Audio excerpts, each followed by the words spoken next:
बोलिए सद्गुरुदेव की जय।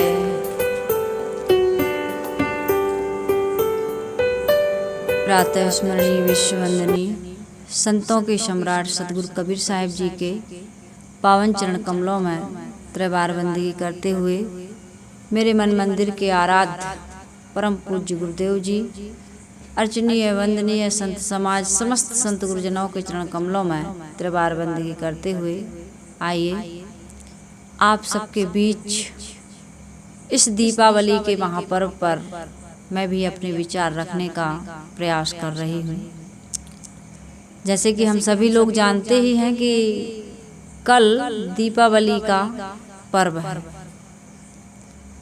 और इसकी तैयारी हम सभी लोगों ने की है और हमेशा हर साल करते हैं। क्या करते हैं दीपावली में? सबसे पहले तो घर की सफाई करते हैं और जब सफाई हो जाती है तो उसके बाद जैसे हम सभी लोग देख रहे हैं अपने घर को रोशनी से प्रकाशित करते हैं। अमावस की रात को ये दीपावली मनाई जाती है, लेकिन इस अमावस की रात में भी दीपों का इतना या लाइटिंग का इतना प्रकाश होता है। आजकल तो इलेक्ट्रॉनिक ढंग से मनाया जाता है ना। घर घर में देख रहे हैं आप बिजली का कितना प्रकाश हो रहा है कि गांव गली मोहल्ला शहर जैसे बना हुआ है। तो इस दीपावली से हमें यह समझना है, ये दीपावली का पर्व लोग कहते हैं कि प्रभु श्री रामचंद्र जी 14 वर्ष का वनवास करके जब अयोध्या लौटे अपनी धर्मपत्नी सीता और भाई लक्ष्मण के साथ, तब अयोध्या वासियों ने यह पर्व उनके लौटने की खुशी में मनाया और यह पर्व आज तक मनाया जा रहा है। लोग मनाते हैं। बहुत सारी किंवदंतियां हैं। कोई शंकर जी से इसको जोड़ता है तो कोई और देवताओं से जोड़ता है। कहने का मतलब ये है, आज के दिन लोग अभी कल लोगों ने धनतेरस का त्योहार मनाया है ना, और कल मनाएंगे दीपावली का। तो इसमें गणेश जी की और लक्ष्मी जी की पूजा विशेष तौर पर लोग करते हैं। अभी हम लोग आ रहे थे तो शहरों में हमने देखा कि गणेश जी की और लक्ष्मी जी की बड़ी बड़ी मूर्तियां रखी हैं और झांकी सजी हुई है।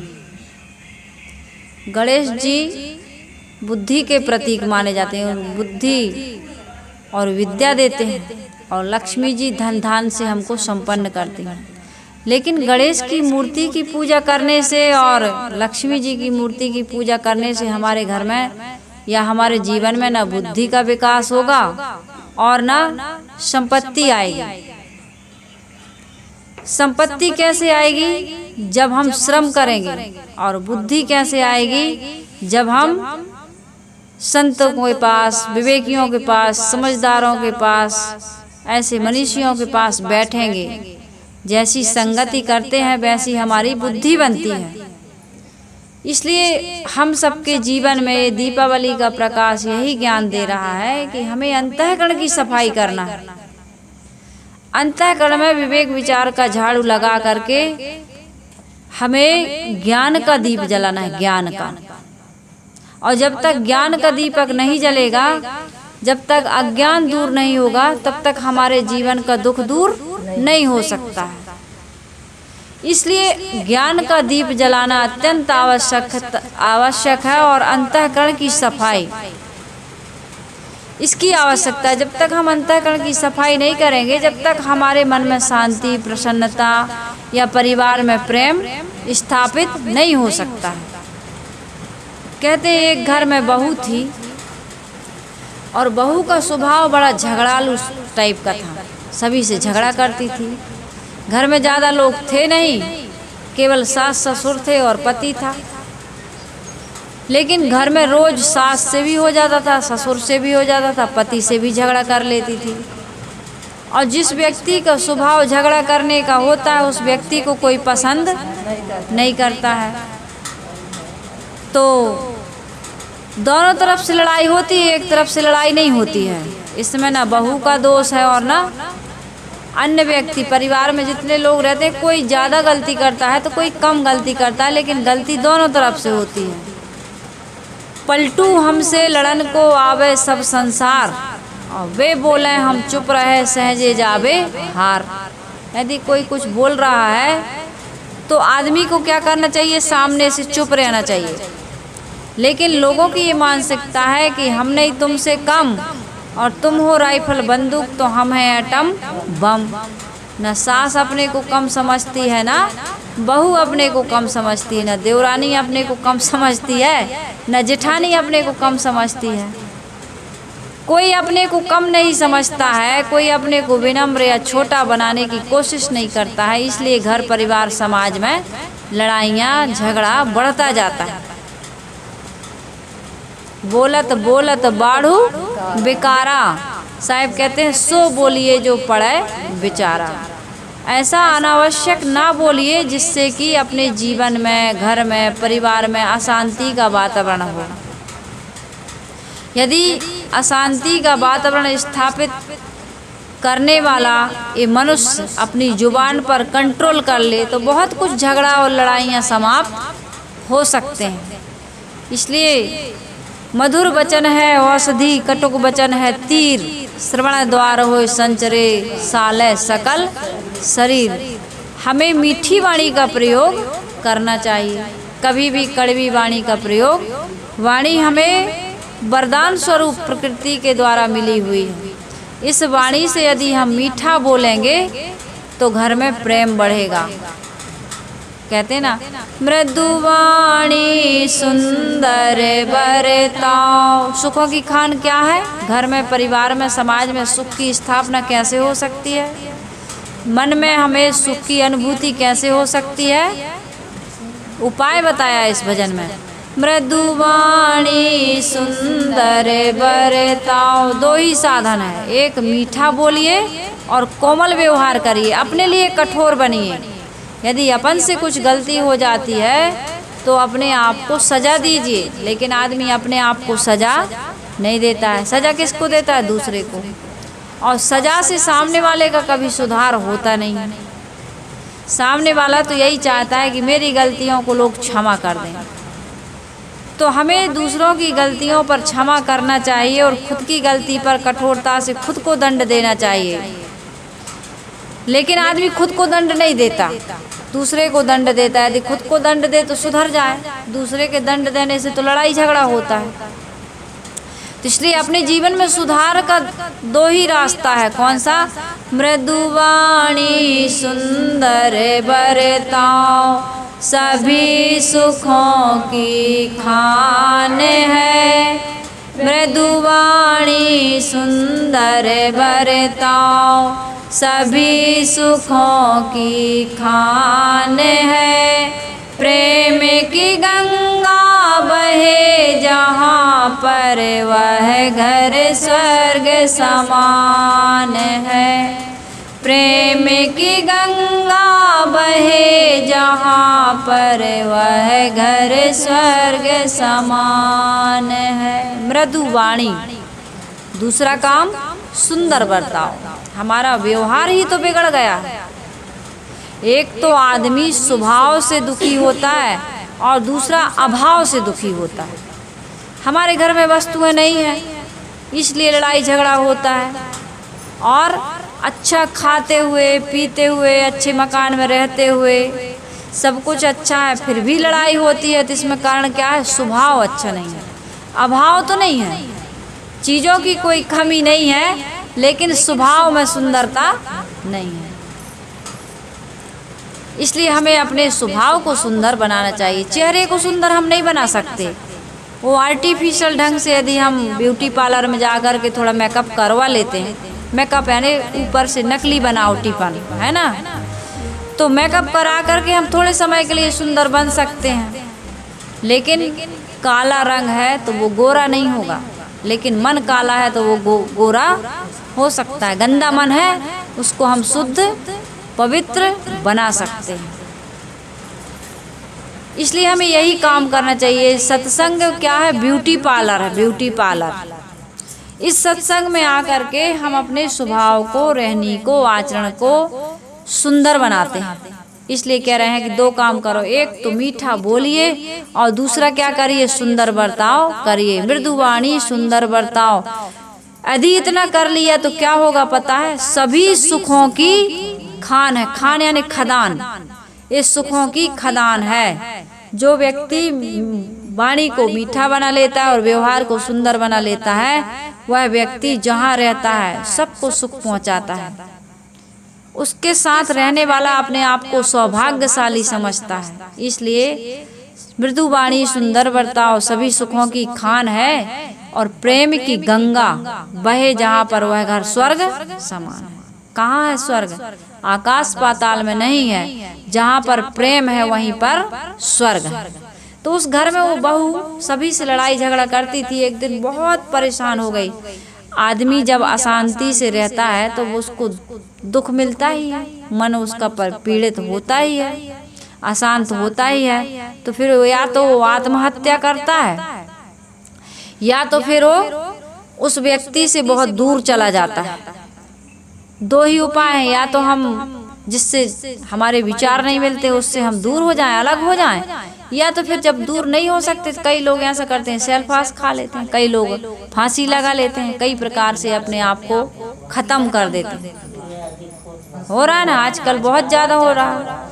आजकल आदमी के मन में इतना स्ट्रेस है, इतना तनाव है, इतना अशांति है, इतना मन दुखी है कि जगह जगह गांव देहातों में देखने को सुनने को मिल रहा है। कम उम्र के लोगों को अटैक आ रहा है, कई लोग आत्महत्याएं कर रहे हैं। घर में परिवार में एक साथ रहते हुए भी प्रेम से नहीं रह रहा है, जबकि आया अकेला है, जाना अकेला है, न लाया है कुछ न ले जाएगा, लेकिन जो मिला है उसको प्रेम से खा नहीं रहा, न खिला रहा है न खा रहा है। और अपना कमाना अपना खाना ये तो सभी करते हैं, लेकिन जो तू आया जगत में तो ऐसा कर ले और कर साहिब की बंदगी, भूखे को कछु दे। यदि इतना कर लेता है आदमी कि साहिब की बंदगी, अर्थात सबके घट में तो वही बैठा है परमात्मा, वो परमात्मा ही विराजमान है हम सबके अंदर। उसको प्रेम से बोलना, उसके साथ सुंदर व्यवहार करना, यही परमात्मा की पूजा करना है। मूर्ति की पूजा नहीं कह रही हूँ मैं, क्या कह रही हूँ? परमात्मा की पूजा। सब घट मेरा साइया, सुनी सेज न कोय, बलिहारी घट तास की जा घट पर घट होए। जिसे ज्ञान हो जाता है कि सबके अंदर ईश्वर का वास है, वो किसी के साथ दुर्व्यवहार नहीं कर सकता, कटुवाणी का प्रयोग नहीं कर सकता है, दुर्व्यवहार नहीं कर सकता है। तो उस बहू के मन में यही आया कि आत्महत्या कर लूं। इतने में उसने सुना कि इस गांव में एक साध्वी जी आई हैं, साध्वी जी से मिलना चाहिए, क्योंकि लोगों की ये मान्यता है कि संत संसार के सारे दुखों को हर लेते हैं। संत के पास ऐसी युक्ति होती है, उपाय होता है, उनकी शिक्षा और उपदेश से जीवन के दुख दूर हो जाते हैं। तो गई मिलने के लिए बहू, तो उसने जाकर के कहा कि साध्वी जी, या तो मेरा तलाक करवा दीजिए उस परिवार से। समस्या रखी उसने, बताई सारी बातें, और उसने कहा या तो तलाक करवा दीजिए या तो फिर मैं आत्महत्या कर लूंगी। तो साध्वी जी ने कहा कि भाई आत्महत्या तो महापाप है, आत्महत्या नहीं करना चाहिए। मानव जीवन बड़ा बेशकीमती है, बार बार मिलता नहीं है। 84 लाख मंजिल तय करके मुश्किलों से जिस घर को तूने ढूंढा उस घर को खो रहा है। अरे बड़े मुश्किल से बड़े भाग्य मानुष तन पावा, सुर दुर्लभ सदग्रंथ ही गावा, साधन धाम मोक्ष कर द्वारा, पाए न जी पर लोक संवारा। साध्वी जी ने बड़ा सुंदर उपदेश दिया, बड़ी सुंदर शिक्षा दी और कहा कि मरना नहीं। तो कहा कि फिर घर के लड़ाई झगड़ा को कैसे शांत करें? कहा मेरे पास एक युक्ति है, एक उपाय है। कहे क्या उपाय है? कहे ऐसा करना, मैं एक सिरप दे रहा हूँ, सिरप एक छोटी सी शीशी में दवाई दे रही हूँ और इसको जाओ, इसको उपयोग करने की विधि बताती हूँ। इसकी विधि से, इसके सेवन से घर का झगड़ा लड़ाई सब समाप्त हो जाता है। बहू ने कहा ठीक है। तो कहा भाई इसका एक नियम है, जब डॉक्टर दवाई देता है ना तो वो दवाई भी देता है, साथ साथ परहेज भी बताता है। और परहेज और दवाई जो व्यक्ति दोनों का सेवन करता है उसका रोग जल्दी ठीक हो जाता है। अब दवाई बस खाते रहोगे, परहेज नहीं करोगे तब भी रोग ठीक नहीं होगा, और परहेज बस करोगे, दवाई नहीं लोगे, औषधि नहीं लोगे, तब भी रोग ठीक जल्दी से नहीं होता है। तो बहू ने कहा बताइए। कहे शीशी है, इसमें दवाई है, ये जो दवाई है ना, ये बहुत मंत्रों के द्वारा सिद्ध करके हम आपको ये दवाई दे रहे हैं, जल दे रहे हैं, बड़ा करामाती जल है। जब भी सामने वाला कोई तुमको कुछ बोले तो 2 बूंद जीभ पर इसको टपका लेना है ना, और 6 महीने तक किसी को जवाब मत देना, लड़ाई झगड़ा मत करना। जो कहें परिवार के लोग, सास हो चाहे ससुर हो चाहे पति, उनकी अवज्ञा मत करना, जवाब नहीं देना, उनको जो कहें कर देना और प्रेम से रहना। 6 महीने तक यदि तुमने इस नियम का पालन कर लिया तो सब तुम्हारे बस में हो जाएंगे, तुम जैसा कहोगी वैसा करेंगे लोग। मैंने कहा ना कि तुलसी मीठे बचन ते सुख उपजत चहूँ और, वसीकरण एक मंत्र है तज दे वचन कठोर। गोस्वामी जी कहते हैं कि तुलसी मीठे वचन ते, मीठे वचन से क्या होता है, मीठा बोलने से क्या होता है, सुख उपजत चाहूँ और, सभी तरफ सुख की उत्पत्ति होती है, सुख पैदा होता है। वशीकरण एक मंत्र है, दूसरों को बस में करने का एक ही मंत्र है, एक ही उपाय है, क्या कि मीठी वाणी का प्रयोग करिए। तजदे वचन कठोर, यदि कठोर बोलना आदमी बंद कर दे तो वो सबको बस में कर सकता है। तो बहू ने कहा भाई ठीक है, 6 महीने ही का तो नियम है, व्रत है, 6 महीने तक मैं किसी को कुछ नहीं कहूँगी, और जब भी कोई ऐसी परिस्थिति बनेगी तो 2 बूंद दवा जीभ पर टपका लूँगी। कहा ठीक भाई जाओ। अब 6 महीने के सुंदर व्यवहार से उसके परिवार में ऐसा परिवर्तन हुआ कि सब लोग उस बहू को चाहने लगे। सास भी बेटी जैसा प्रेम देने लगी, ससुर भी उसको बेटी जैसा प्रेम देने लगे, पति भी उसके साथ बड़ा सुंदर व्यवहार करने लगा। उसको लगा कि अरे, उसके अंदर गिल्टी फील हुई, ग्लानि हुई कि मैं ही गलत था, मेरी पत्नी गलत नहीं थी। बेचारी पराए घर से आई है, अपने माता पिता भाई बहन सबको छोड़ के आई है, और इसको मैं परेशान करता था। हमारे घर को इतना सुंदर से व्यवस्थित रखती है, भोजन बनाती है, झाड़ू पोंछा करती है, कपड़े धोती है, हमारे माता पिता की सेवा करती है, इसको परेशान नहीं करना चाहिए। ऐसा भाव उनका बदल गया, पति का। ऐसे सास ससुर का बदल गया कि भाई हमारी कोई बेटी नहीं है, बहू ही बेटी है, इसलिए अपने माता पिता को छोड़ के आई है, हमें इसको माता पिता जैसे प्यार देना चाहिए। ऐसे भाव उनके मन में आए।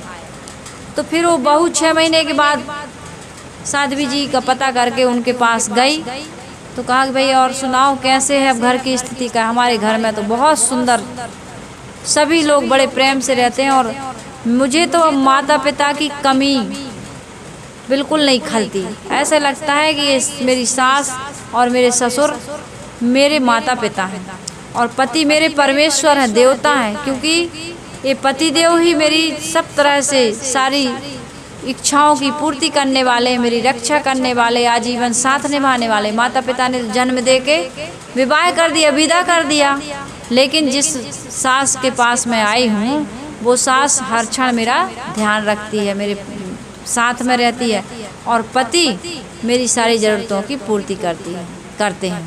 तो इस प्रकार से जब उसका मन बदला तो सामने वाले का भी मन बदल गया। तो हम लोगों को यही करना चाहिए कि पहले खुद को बदलना चाहिए। हर व्यक्ति को अच्छे आदमी की तलाश है कि नहीं? हर व्यक्ति चाहता, एक लड़की चाहती है कि यदि मेरी सहेली हो तो बहुत अच्छी पढ़ी लिखी हो, समझदार हो, मेरा ध्यान रखने वाली हो, मुझसे प्यार करने वाली हो, मैं जैसा कहूँ वैसा मेरी हर बात मान जाए। लड़का चाहता है जब शादी हो, विवाह हो, तो पत्नी मेरी ऐसी हो। पत्नी, लड़की भी चाहती मुझे ऐसा पति मिले। सास चाहती है कि मुझे ऐसी बहू मिले, अच्छी बहू मिले, जो मैंने अभी कहा ना, वही सारे गुण, वही लक्षण सास अपनी बहू में देखना चाहती, और बहू अपनी सास में। तो सब चाहते हैं कि हमें सामने वाला अच्छे व्यक्ति के रूप में मिले, लेकिन किसी को अच्छा मिलता नहीं कोई। तो हमारी जिम्मेदारी क्या है? हमको स्वयं को ऐसा बनाना चाहिए। किसी व्यक्ति ने कहा भाई तुम्हें अच्छे व्यक्ति की तलाश है, तो उस व्यक्ति ने कहा हाँ बेशक मुझे अच्छे व्यक्ति की तलाश है। तो कहा आओ शुरुआत खुद से करते हैं, हम स्वयं अच्छे बन जाते हैं। जो व्यक्ति स्वयं अच्छा बन जाता है उसे संसार में सब अच्छे ही अच्छे मिलते हैं। महाभारत की एक कथा है दुर्योधन की और धर्मराज की, युधिष्ठिर की और दुर्योधन की। कहते हैं जब ये गुरुकुल में पढ़ रहे थे तो गुरु द्रोणाचार्य का 5 पांडवों पर विशेष प्रेम था। दुर्योधन इस बात से बड़ी ईर्ष्या करता था कि तुम उन लोगों को चाहते हो और हम लोगों से तुम घृणा करते हो, थोड़ा हमें उतने अच्छे से नहीं प्रेम देते हो, हमारे ऊपर ध्यान नहीं देते हो और इन लोगों पर बहुत ध्यान देते हो। तो गुरु द्रोणाचार्य जी ने एक बार कहा कि भाई ऐसा है, एक काम करो। कहे क्या काम है? उन्होंने ऐसे सफाई नहीं दी, उन्होंने प्रैक्टिकल से दुर्योधन को समझाना चाहा कि आपको प्रेम क्यों नहीं मिलता, आपको आदर और सम्मान क्यों नहीं मिलता और धर्मराज को क्यों मिलता है। इसको उन्होंने प्रैक्टिकल में समझाया।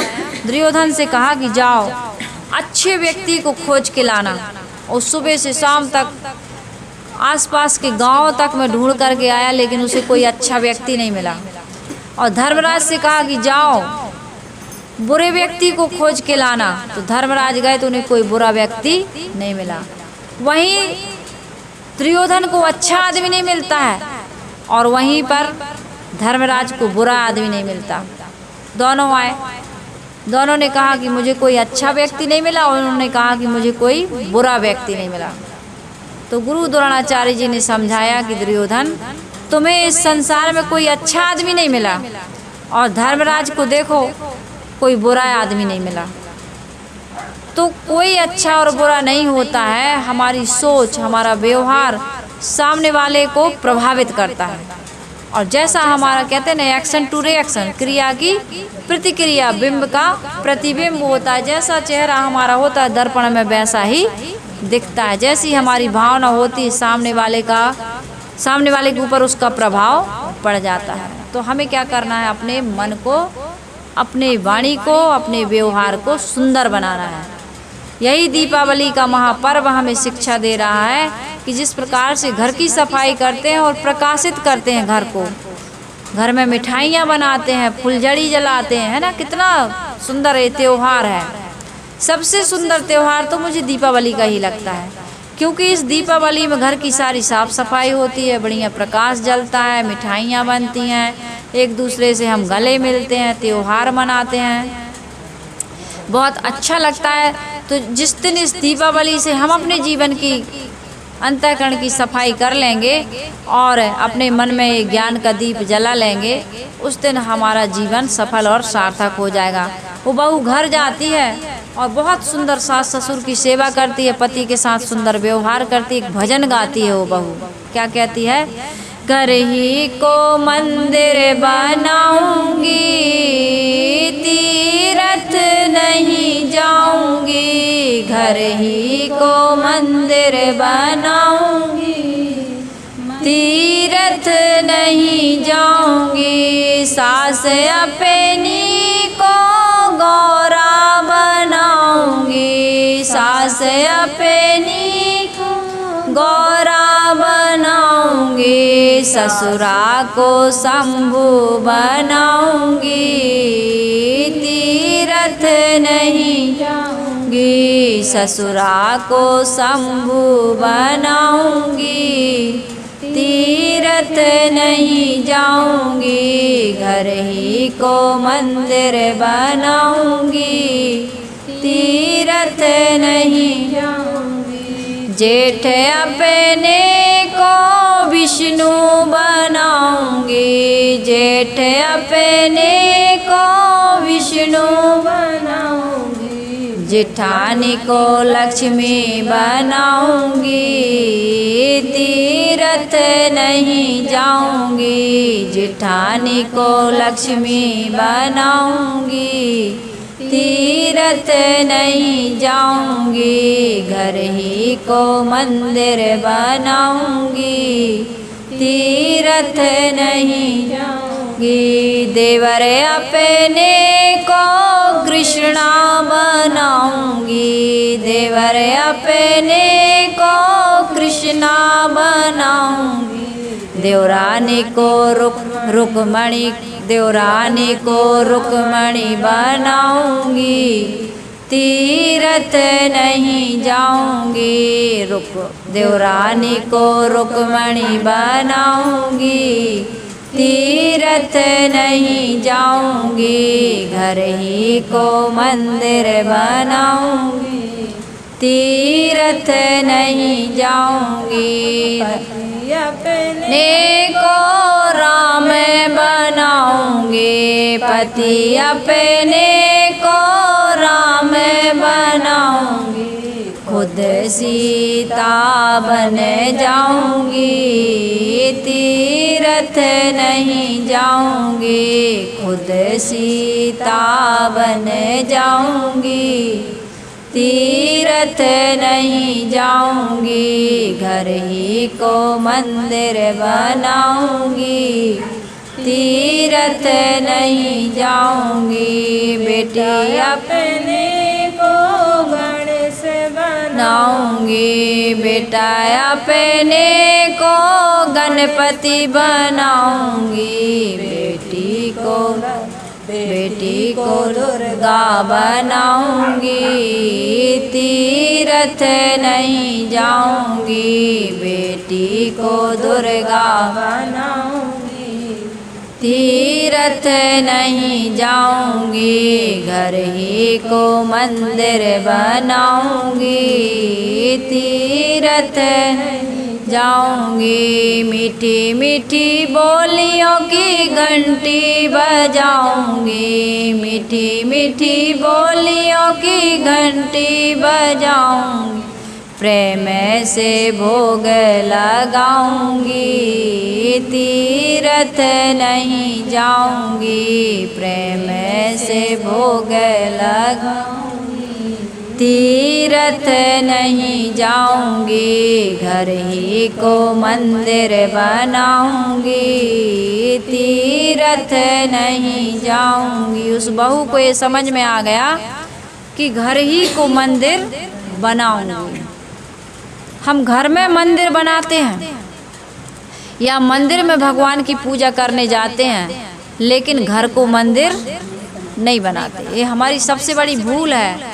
घर को मंदिर बनाइए और उस घर रूपी मंदिर में रहने वाले सदस्यों को देवी और देवता समझिए और उनको मीठी बोलियों की घंटी बजाइए और प्रेम से उनको भोजन कराइए। यही भोग लगाना है। मंदिर का भगवान खाता नहीं है, लेकिन हमारे घर में जो देवी और देवता बैठे हैं ना, देवी देवता कौन? जो देता हो। ससुर हमें देते हैं, सास हमें देती है, माता पिता हमें देते हैं, पति पत्नी एक दूसरे को देते हैं कि नहीं देते? ये मंदिर के भगवान के साथ आदमी खुश नहीं रहता। खुश किसके साथ रहता है? घर परिवार समाज के लोगों के साथ। और उन्हीं से हमारा व्यवहार बिगाड़ लिया हमने, इसलिए दुख है। दुख का कारण और दूसरा मिलता है खोजने पर, नहीं मिलता। हमारा मन बिगड़ा है, हमारी वाणी बिगड़ी है, हमारा आचरण बिगड़ा है, इसलिए हमारा जीवन बिगड़ गया। जीवन सुधरना चाहिए था, लेकिन हमारा जीवन बिगड़ता जा रहा है। गंदा खान पान, रहन बोल चाल, रहनी आचरण सब हमारा प्रदूषित हो गया है, इसलिए हमारे जीवन में दुख आ गया। एक घर परिवार के लोगों को, सदस्यों को हम देवी और देवता नहीं समझते, जो रात दिन देते हैं। यदि बुखार लग जाए या जीवन में कोई दुख आ जाए तो कौन सहायता करता है? मंदिर का भगवान करता है, घर के देवी देवता करते हैं। कोई देवी देवता नहीं करते। कहीं के भगवान देवी दुर्गा नहीं आएंगी। अरे उनको तो बनाने वाले तुम हो, उनमें प्राण प्रतिष्ठा करने वाले तुम हो और उनकी मंदिर में स्थापना करने वाले तुम ही हो। मंदिर ना बनाओ तुम, मूर्ति ना बनाओ तुम, प्राण प्रतिष्ठा ना करो, उसकी पूजा ना करो तो भगवान को कोई, मैंने कहा ना, भगवान कठपुतली है। भगवान को जब चाहो नहला दो, भगवान को जब चाहो जगा लो, जब चाहो सुला दो, जब चाहो पट खोलो या बंद कर दो। जब तक आप नहीं नहलाओगे भगवान नहा नहीं सकता, जब तक भोग नहीं लगाओगे भगवान खा नहीं सकता, जब तक उनको सुलाओगे नहीं भगवान सो नहीं सकता। भगवान कठपुतली है ना। जिस भगवान को तुम मानते हो उसको कह रही हूँ। लेकिन इंसान कितना बड़ा कलाकार है। वो चाहे तो दुर्गा बना दे, वो चाहे तो गणेश बना दे, वो चाहे तो हनुमान बना दे, वो चाहे तो राम बना दे, कृष्ण बना दे, बुद्ध बना दे। हमारा जो जीवन है हम जैसा चाहे बना सकते हैं कि नहीं बना सकते। ये इंसान ही भगवान बन जाता है, लेकिन ये शैतान बना हुआ है। क्यों बना हुआ है? क्योंकि वो मंदिर के भगवान को तो पूजता है, लेकिन इस घर के अंदर में रहने वाले सदस्यों के साथ सुंदर व्यवहार नहीं कर पा रहा।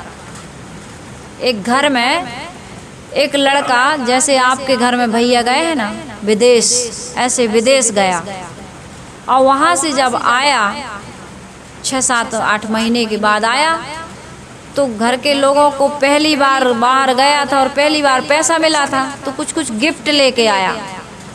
तो बड़ा कीमती सामान लाया। पहली तनख्वाह मिलती है तो लोगों को बड़ी खुशी होती है और कुछ मन्नत भी होती है कि यदि मेरी नौकरी लग जाए, यदि बिजनेस व्यापार में सफल हो जाऊं, तो मैं पहली तनख्वाह तो सब माँ को ये लाऊंगा, पत्नी को ये लाऊंगा, गांव वालों को ये लाऊंगा, रिश्तेदारों को ये दूंगा। होता है ना मन में, स्वाभाविक सी बात। तो वो भी आया। तो जैसे ही घर में आया तो माँ कही, अरे मेरा लाल आ गया, मेरा बेटा आ गया, मेरा सपूत आ गया। एकदम गले से लगा ली माँ के लिए उसने बैग से पैकेट निकाला और मिठाइयाँ दी। उस मिठाई का पैकेट दिया। माँ ने कहा, बेटा तू मिठाई क्यों लेकर गया, कितने की है? बोला, कुछ नहीं माँ, 400-500 की है। अरे 400-500 की मिठाई लेकर के आया, अभी सीजन है सेव का, तू सेव खरीद के खा लेता, कितना दुबला हो गया, तू अपने स्वास्थ्य का ध्यान नहीं रखता। माँ ने कहा, तुझे वहाँ ठीक से खान पान पर ध्यान देना था, कितना कमज़ोर दिख रहा है। ऐसा कमाएगा और खाएगा नहीं तो तेरा शरीर बीमार हो जाएगा, कमज़ोर हो जाएगा। बेटा ने कहा, नहीं माँ, ऐसी कोई बात नहीं है, मैं बढ़िया से खाता था, कमाता था, इस मिठाई को रखो, आप खाना। यार दोस्तों से मिलने के लिए गांव में चला गया। जब शाम में आया सबसे मिलजुल करके, तो पत्नी के पास गया और पत्नी के पास जाते ही बैग से एक पैकेट निकालता है और पत्नी को कहता है, ये खास तुम्हारे लिए। तो पत्नी कहती है कि इसमें क्या है? कहता है कि इसमें विदेशी चॉकलेट है, विदेशी चॉकलेट। ये कितने की है? तो पति कहता है, 1000 रुपये की है और इसको चुपके से खाना, किसी को बताना मत। तो पत्नी कहती है कि भाई इसको चुपके से खाएंगे, माँ के लिए 400 की मिठाई और मेरे लिए 1000-1200 की चॉकलेट। यदि यही चॉकलेट आप सबको दे देते परिवार में, अरे पागल, सबको कैसे दे देते? केवल 4 पीस हैं, सबको कैसे हो जाएगा? तो कहा, सबको नहीं होगा तो हम लोग तोड़ के खा लेते। जिस माँ ने तुम्हें पैदा किया उसके लिए 400 की मिठाई, और वो आते ही उसने कहा कि तुम ठीक से भोजन नहीं करते हो, फल नहीं खाते हो, शरीर पर ध्यान नहीं देते हो। उसने केवल तुम्हारे शरीर को देखा। क्यों देखा? क्योंकि इस शरीर पर अधिकार उसका है, क्योंकि उसने पैदा किया। माँ जब पैदा करती है, एक वृक्ष लगाते हो, कोई फूल तोड़ के ले जाता है, फल तोड़ के ले जाता है या उसको काट देता है, कितना दुख होता है। और उस माँ ने तुमको पैदा किया, उसके लिए तुम्हारे मन में ये भाव। उसने कहा, तुम मुझे बहुत प्यार करते हो। कहा, जान से ज़्यादा तुम्हें मैं इतना प्यार करता हूँ कि अपनी जान से ज़्यादा तुम मेरी क्या हो? जान हो। तुम मेरी जान हो। पत्नी पति की जान बन जाती है, माता पिता नहीं, पत्नी। घर बनाते हैं तो पति पत्नी के लिए रूम है, लेकिन माता पिता के लिए बाहर, या तो गाय भैंस के वहाँ सो या फिर यहाँ बाहर में सोते हैं। सियाने लोग भी कहते हैं भाई यही ठीक है, ऐसा होना नहीं चाहिए, ये गलत बात है ना। लेकिन अधिकतम ये हो रहा है। माता पिता की भी गलती है जो अपना व्यवहार ऐसा रखते हैं या ऐसी सोच रखते हैं या ऐसा अपने लिए बना नहीं पाते हैं। ये सभी के लिए, जितने लोग विचार सुनेंगे, मैं सबके लिए यही कहती हूँ कि अपने लिए बढ़िया व्यवस्था बना करके रखिए, क्योंकि जवानी में तो कहीं भी सो जाए, कुछ भी खा लें, सब पच जाता है, सब चल जाता है, लेकिन बुढ़ापे की व्यवस्था करके रखना चाहिए। तो पत्नी ने कहा, तुम मुझे बहुत प्यार करते हो। कहा, जान से ज़्यादा। कहा, मैं कितनी सौभाग्यशाली हूँ जो मुझे इतना प्यार करने वाला पति मिला। मैं संसार में सबसे सौभाग्यशाली स्त्री हूँ जो इतना प्यार करने वाला मुझे पति मिला, ऐसा सुहाग मिला। लेकिन क्या तुम जानते हो ये सुहाग किसकी बदौलत से मिला? इतना प्यार करने वाला पति किसने पैदा किया? पत्नी उपदेश दे रही पति को, जिस माँ ने मुझे ये सुहाग दिया है मैं उस माँ के बिना ये मिठाई खाऊंगी नहीं। आपका कर्तव्य है कि उस माँ को आप में मिठाई दीजिए। सुबह सभी लोग एक साथ बैठेंगे, अरे माँ इस मिठाई का नाम भी नहीं जानती, स्वाद तो बहुत दूर की बात है। माँ ने तुमको पढ़ाया लिखाया, इस योग्य बनाया कि तुम जा कर के बाहर विदेश में कमा सको, और वहाँ से कमा करके लाते हो माँ को ये चॉकलेट खिला दोगे तो माँ का कलेजा कितना खुशी से चौड़ा हो जाएगा, कितना खुश हो जाएगा, उसका मन कितना प्रसन्न हो जाएगा। इस बात का अंदाजा आपको नहीं। कल हमारे बच्चे भी हमारे साथ ऐसा व्यवहार करेंगे तो फिर कैसा लगेगा। पति शर्मिंदा हो गया और जाकर बिस्तर पर लेट गया और उसको रोना आ गया। पत्नी ने कहा आपको बुरा लग गया? कहे नहीं, बुरे की बात नहीं है, तुमने मुझे जगा दिया, मेरी आंखें खोल दी, मुझे बुरा नहीं लगा। सचमुच में मैं ये बात भूल चुका था। काश ऐसी बहू, ऐसी पत्नी किसी परिवार में मिल जाए तो उस घर में स्वर्ग की स्थापना होगी कि नहीं होगी। और यही काम हम सबको करना चाहिए। तो सदगुरु कबीर साहिब जी की एक बहुत सुंदर साखी है कि पोथी पढ़ी पढ़ी जगमुआ पंडित भया न कोय, और 2.5 अक्षर प्रेम का पढ़े सो पंडित होय। बहुत पढ़ने लिखने के बाद इस पर हम कल चर्चा करेंगे आप लोगों के बीच इस साखी पर। आज केवल इतना ही निवेदन है कि इस दीपावली के महान पर्व पर हम सबको अंतःकरण के विकारों की धुलाई करना है और अपने जीवन में ज्ञान विवेक विचार का दिया जलाना है, और घर के सदस्यों को देवी देवता समझें और अपने अंदर बैठी हुई आत्मा रूपी परमात्मा का हम स्वागत करें। स्वागत करना क्या है, उसको खुश रखें। जब हम गलत काम करते हैं तो हमारी आत्मा खुश नहीं होती, प्रसन्न नहीं होती, अंदर से कचोटती है कि ये गलत काम तुमने जो किया है ये नहीं करना था। तो अपनी आत्मा रूपी परमात्मा को खुश रखने के लिए पवित्र काम करते रहें। इससे बड़ी कोई पूजा नहीं है। घर को मंदिर बनाएं, घर में रहने वाले सदस्य जो हैं उनको देवी देवता समझें। यही हमारा आप सबसे निवेदन है। और इसीलिए संत गुरुजन आया करते हैं कि जीवन में जो दोष दुर्गुण आ गए, जैसे घर में गंदगी आ जाती है ना, तो उसकी हम सफाई करते हैं, मैं बता ही रही हूँ। इसी प्रकार मन में भी विचार रोज के व्यवहार से आ ही जाते हैं बेकार। सामने वाला का कुछ ऐसे व्यवहार होता है कि मन में हमारे खटास पैदा हो जाती है, तो उस खटास को हम दूर करते रहें, है ना। अच्छी बात हम भूल जाते हैं, इसी प्रकार से बुरी बात भुला दो। अच्छी बात हमको भूलना नहीं चाहिए, लेकिन बुरी बात हमें याद रहती है, अच्छी बात भूल जाए। ये सत्संग की बात हो सकता है आप लोग भूल जाएं, लेकिन 1-2 गाली दे के जाऊँ मैं आपको तो बरसों बरसों याद रखोगे कि अब उन साहिब को बुलाना नहीं है। अरे भाई वो तो देखो आई थी ऐसी ऐसी गाली दे के गई थी, 1-2 गाली याद रहेगा और घंटा भर का हमारा प्रवचन याद नहीं रहेगा। तो जिंदगी बर्बाद इसीलिए है कि भूलने वाली बात याद है, इसलिए हमारी ज़िंदगी बर्बाद है। तो इसलिए अपनी ज़िंदगी को आबाद करना है तो इन बातों को याद रखिएगा, क्योंकि जो अच्छी बातें याद हैं तो ज़िंदगी आबाद है, और अच्छी बातें भूल गए तो ज़िंदगी बर्बाद है। तो मेरा आप सभी से निवेदन है कि संत गुरु को आप हमेशा बुलाएं, या ना बुला पाएँ तो उनके यहाँ जाएं, या नहीं जा पा रहे हैं तो सदग्रंथ रखे हैं। जितेंद्र भैया बहुत सारे ग्रंथ, मैंने 7 ग्रंथ देखे। विवेक प्रकाश है, व्यवहार की कला है, और गुरुदेव जी की बीजक खंड, दोनों खंड की व्याख्या रखी हुई है, पुस्तकें उनको पढ़िए। पढ़े लिखे हैं ही आप लोग, बच्चे पढ़ रहे हैं, लेकिन 10 मिनट उन पुस्तकों को ज़रूर एक बार खोल के 24 घंटे में देख लिया करो। इससे हमारा जीवन का बहुत सुंदर निर्माण होता है। घर मकान तो बना ही रहे, लेकिन साथ साथ जीवन को भी सुंदर, इतना सुंदर मकान है लेकिन मकान में रहने वाला व्यक्ति सुंदर नहीं तो किस काम का मकान है ना। इसलिए अपने विचारों को सुंदर बनाने के लिए सुंदर सुंदर ग्रंथों का अध्ययन करें, या उतना भी नहीं कर पा रहे तो कुछ यूट्यूब पर आजकल बहुत सुंदर सुंदर विचार डल रहे हैं संतों के, साधवियों, कोई अच्छी चीज़ निकाल करके दिन में एक बार ज़रूर पढ़ लीजिए, सुन लीजिए, ताकि अपना मन सुंदर बना रहे। तो इतना कहकर मैं अपनी वाणी को विराम दे रही हूँ। बहुत देर से आप सभी लोग विचार सुन रहे हैं, आप सभी को धन्यवाद। आइए हम सभी लोग गुरु वंदना कर लें।